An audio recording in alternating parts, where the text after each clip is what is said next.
non, l'autoroute, certains doutaient parce que c'est un projet qui est là depuis plus d'une décennie. Bien sûr, nous avons trouvé le projet et lorsque nous avons donc cherché à comprendre même le projet, c'était une autoroute de 2 fois 2 voies. Et les entreprises en majorité étrangères qui avaient fait des propositions, les moins chères étaient, je pense, 1032 milliards pour faire les 2 fois 2 voies. Et donc on nous proposait de nous financer pour pouvoir le réaliser en 10 ans pour les délais les plus courts. Il faut être conscient.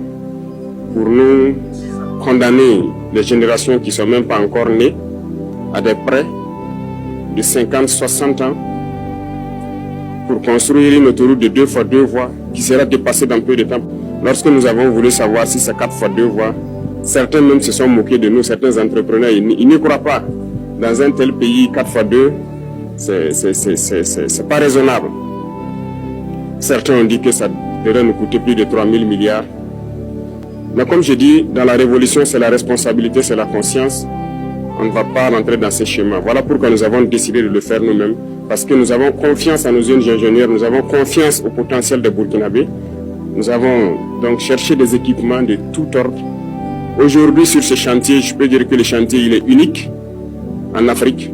Il n'y a pas un chantier d'autoroute pareil qui mobilise autant de monde, autant d'équipements. Il n'y en a pas. Les travaux de nettoyage, il y a plus de 100 bulldozers sur ce chantier. Et je ne vois pas pareil.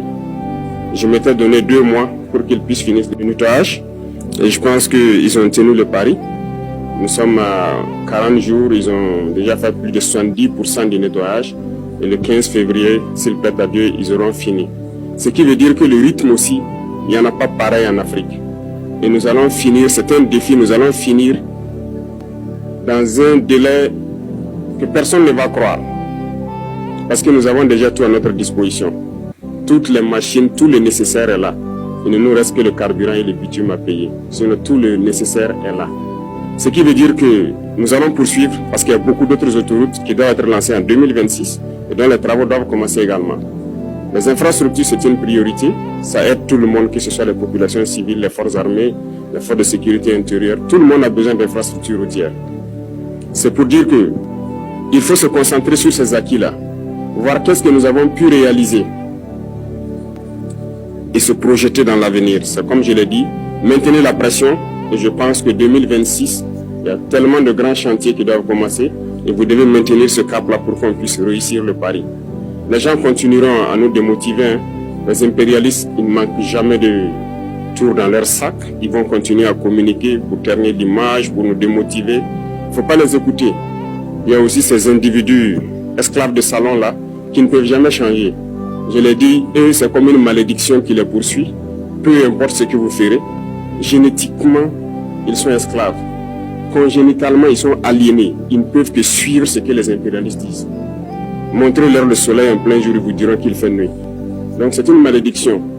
Et ils vont continuer à vous décourager, à parler. Mais le plus important c'est ce que vous faites. La réalité est là et on avance. C'est ça le plus important. Pendant qu'ils sont en train de faire les railleries, leurs moqueries, nous on crée des usines, on crée des infrastructures et on crée de l'emploi, on produit et on se sent bien.